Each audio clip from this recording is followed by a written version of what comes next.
Mai Lin stood beside him, placing a hand on his shoulder.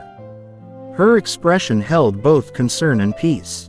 "Tim, do you think this will be enough?" "We'll manage," Tim replied, his voice calm but firm. "If necessary, we'll mainly use the firearms for hunting and defense. Medicine, food, and water, those are far more important. Guns and ammunition is only a tool when everything else fails." Tim closed the cabinet and turned toward his wife, drawing her gently into his arms. Together they looked out the window. The sky remained peaceful, but the cool air hinted that the geomagnetic storm was drawing closer.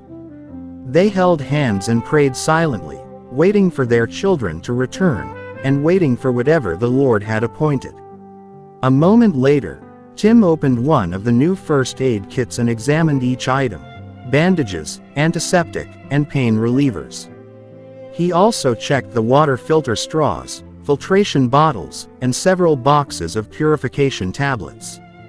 He felt somewhat reassured, but his heart tightened when he thought of the scenes outside, millions of people still scrambling to prepare and some who would not have time. Mai Lin held a box of water purification tablets and asked her husband, "Do you think we will use these for ourselves first, or share them with others?"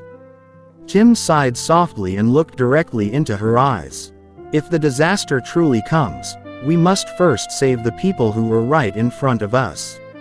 What remains, we share.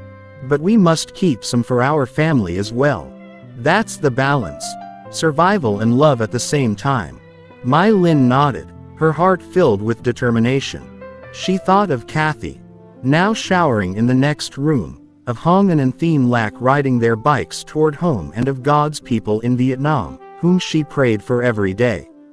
In her mind appeared the faces of hundreds of customers from years ago, the people she had led to the Lord in her small hair salon.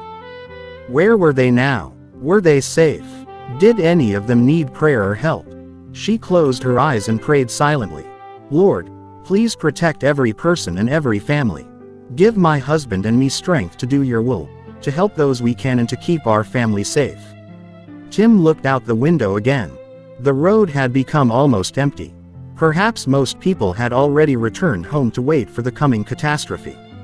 His heart held both reassurance and growing concern. He calculated the time again. If nothing unexpected happened, Hong and Thien Lac should be arriving soon. "They will get here before the geomagnetic storm arrives," Tim said softly, touching Mai Lin's shoulder.